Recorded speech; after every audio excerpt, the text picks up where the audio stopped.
to another edition of Herbology in Room 420. Today I'm going to talk about snapdragons, hollyhocks, and the three sisters. I'm being a little dramatic here, but what I want to talk to you right now here is, this is the snapdragon. Now, you can see that this is, there are balloons up this high. If you know how big I am, that lets you know how big a plant these are. And look at how plump those blooms are. And this other leaf here, this is hollyhock. Now when I planted these snapdragons in this planter, there must have been some hollyhock seeds in the dirt I was using. And so, wouldn't you know it, there was a hollyhock that sprouted, and that gave me the idea to talk about companion planting. When geneticists want to study plant genetics, they often turn to snapdragons to study its genomes. Snapdragons are also self-incompatible, which means they cannot pollinate themselves. The poultice from the leaves, blooms, and roots has been known for its anti-inflammatory purposes.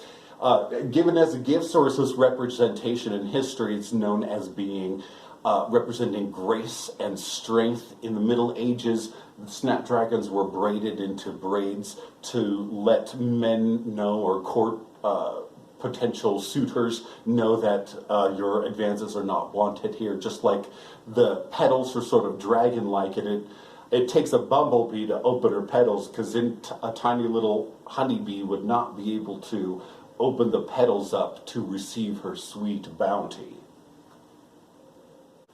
Hollyhocks are a member of the mallow family. If you didn't know marshmallows were a plant, they do have leaves similar to this. And hollyhocks can grow up to 6 feet tall.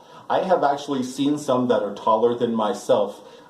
Depending on the conditions where the sun is, how much sun they get, they could probably grow taller, which is very good because these snapdragons are growing super tall, and these hollyhocks are going to have to tower over these snapdragons to get the light that they need.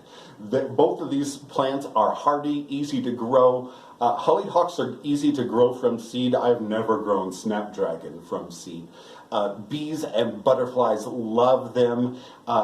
Hollyhocks will bloom from midsummer to early fall. And that brings me to the three sisters, or companion planting.